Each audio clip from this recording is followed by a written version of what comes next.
Hey everyone, welcome back to my channel. So today I'm going to be doing my July reading wrap up. July started kind of slow for me, but then definitely picked up towards the end of July due to the reading rush. So I'm very happy that I decided to participate in the reading rush because I definitely got a lot of books read due to the readathon, and it's great because it's kind of keeping me in that mood to read. In July, I read 2 graphic novels and I read 3 books, so a total of 5. So the first book that I read was Shadow and Bone by Leigh Bardugo. This was our Muggle Studies book club pick for July. As you know, Hannah and I are about to start a 5-month-long Leigh Bardugo Grishaverse marathon of reading these books. So we're starting with the Shadow and Bone trilogy and then doing the Six of Crows duology. So we read Shadow and Bone in July, and I actually really enjoyed it. I ended up giving it a 4 out of 5 stars.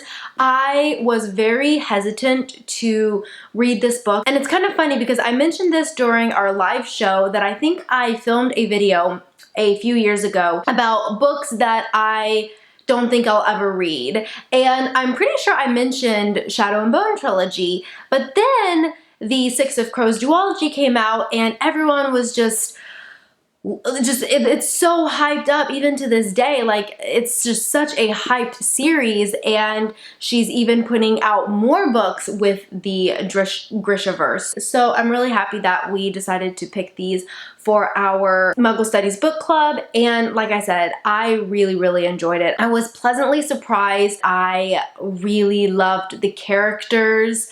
I loved the plot.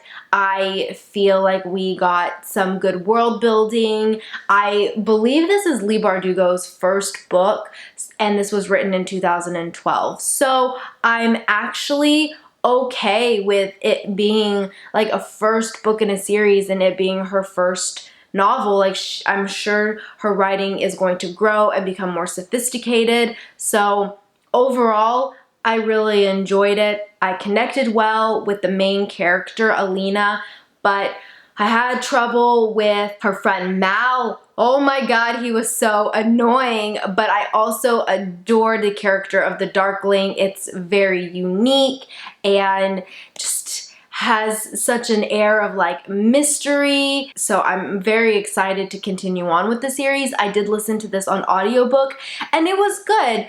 If you are able to get your hands on this audiobook, I highly recommend it, but I would say that if you're saving up and you want to spend your money on a really fantastic audiobook, then I would recommend more like the Illuminate files.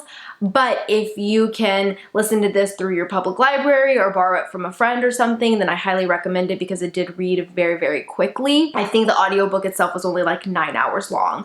So I really enjoyed this one. The next book I read was The Lion, the Witch, and the Wardrobe by C.S. Lewis, and this is the bind up, but the little complete edition is it's just a little snippet of what's in this, and honestly, oh, my book is falling apart, unfortunately. I need to tape it or do something, but anyways, I also listened to The Lion, the Witch, and the Wardrobe. I love this book so much. I try to read it every year. I didn't get a chance to read it last year, so I read it for the reading rush as one of the challenges for a book that you meant to read last year.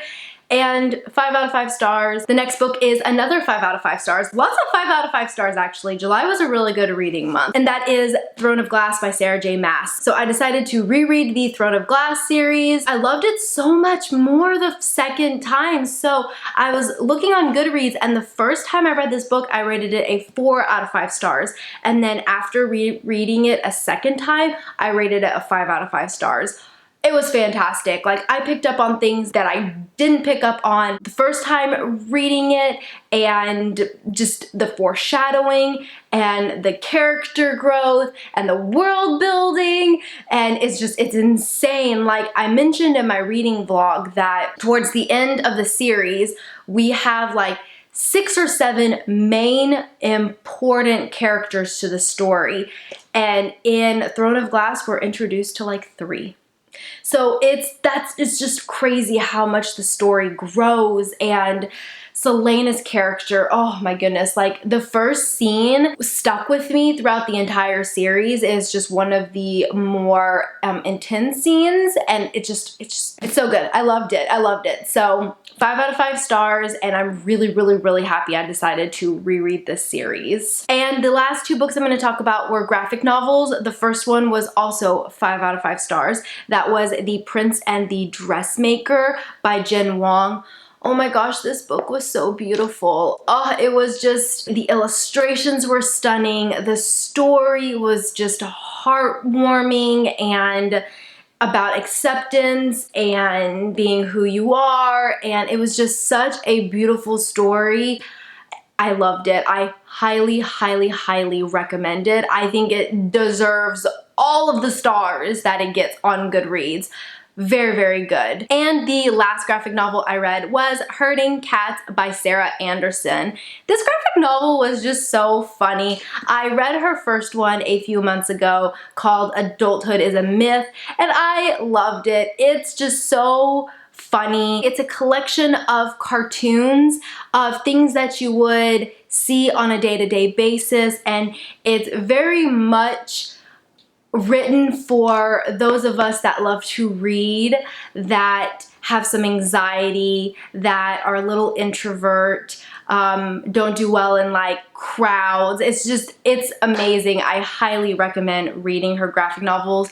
I didn't enjoy it as much as I did Adulthood is a Myth. I did give this one a 4 out of 5 stars, but it's still really good, and I do want to read her other works because I find myself laughing out loud, and I'm able to relate to so many of these little scenarios that it's fantastic. So I highly recommend it. All right, well, that is it for this video. I really hope you enjoyed it. Comment down below. Let me know what you read in July. Let me know if you participated in the reading rush. I really hope you enjoyed this video, and I will see you next time in another video. Bye!